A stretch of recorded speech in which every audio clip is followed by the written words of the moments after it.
In a small village surrounded by dry fields and cracked roads, there lived a young boy named Ayan. His house was made of old bricks, and when it rained, water leaked through the roof into metal bowls placed carefully around the room. His father worked long hours as a laborer, and his mother stitched clothes late into the night to support the family. Ayan did not grow up with comfort, but he grew up with questions.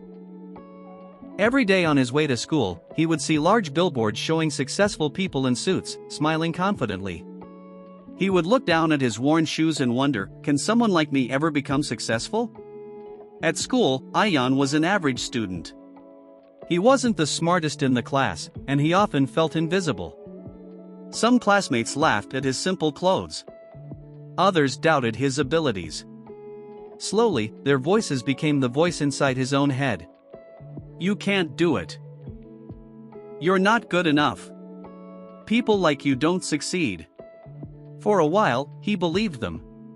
One afternoon, after receiving low marks in an important exam, Ayan felt completely defeated.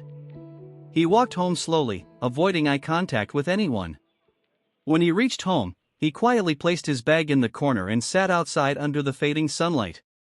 His father noticed his silence and sat beside him. Why so quiet today? His father asked gently. I'm tired, Ayan replied.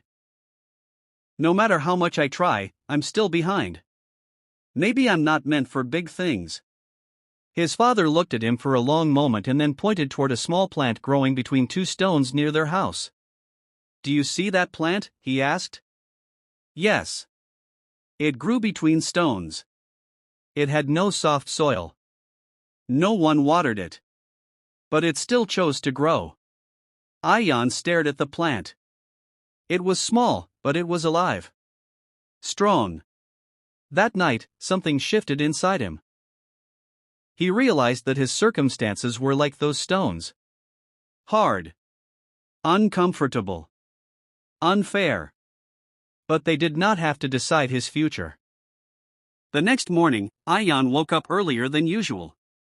Instead of complaining about his situation, he decided to change his routine. He began studying 1 extra hour each day. At first, it was difficult. His mind wandered. His body felt tired. But he kept going. He started asking questions in class, even when he felt nervous. He borrowed books from the library.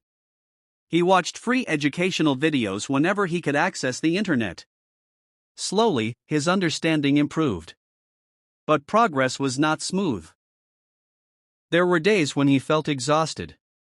Days when his friends went out to play while he stayed back to study. Days when he doubted himself again. The old voice would whisper, "Why are you trying so hard?" Each time that voice appeared, he remembered the plant between the stones. Months passed. His grades improved slightly. Not dramatically, but steadily. His teachers began to notice his effort. One teacher told him, "Hard work beats talent when talent doesn't work hard."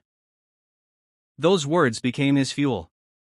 In his final year of school, Ayan set a clear goal. He wanted to win a scholarship for university. For someone from his village, that dream felt almost impossible. But instead of focusing on the size of the dream, he focused on daily actions. 1 chapter at a time. 1 test at a time. 1 day at a time. The scholarship exam arrived. He walked into the examination hall with trembling hands but a steady heart. He had prepared as best as he could. Whatever happened, he knew he had given his full effort. Weeks later, the results were announced. Ayan's name was on the list. For a moment, he could not breathe. He read it again and again to make sure it was real. Tears filled his eyes, not because the journey was over, but because he had proven something important to himself. He was capable. University life was a new challenge. The competition was tougher. Many students came from privileged backgrounds with better education and resources. Once again, Ayan felt small. But this time, he did not let doubt control him. He joined study groups. He learned new skills. He failed in some subjects and improved in others. He worked part-time to support himself. Every setback became a lesson instead of a reason to quit. Years later, Ion graduated with honors. Soon after, he started working at a respected company. His income helped him repair his family's old house. He made sure the roof no longer leaked when it rained. One evening, while visiting his village, he saw a young boy sitting under a tree with tears in his eyes. The boy looked frustrated and hopeless. Ion sat beside him and asked, "What's wrong?" "I'm not good enough," the boy whispered. Ion smiled softly. He had heard those words before. He pointed toward a small plant growing between two stones nearby. "Do you see that plant?" he asked. The boy nodded. It didn't wait for perfect soil. It grew anyway. The boy looked at the plant, then back at Ion. "Your situation may be hard," Ion continued, "but hardness can make you stronger. Don't wait for life to become easy. Decide to become stronger." As the sun set, Ion realized something powerful. Success was not about money, titles, or applause. It was about growth. It was about refusing to let circumstances define your worth. The real transformation had not happened when he won the scholarship. It had not happened when he graduated. It had happened the night he chose to stop believing that he was not enough. Life will always have stones, problems, failures, criticism, fear. But within every person, there is a light. A quiet strength. A choice. You can let the stones block you. Or you can grow between them. Remember this. You are not defined by where you start. You are not limited by what you lack. You are shaped by the decisions you make every day. Greatness does not begin with confidence. It begins with courage.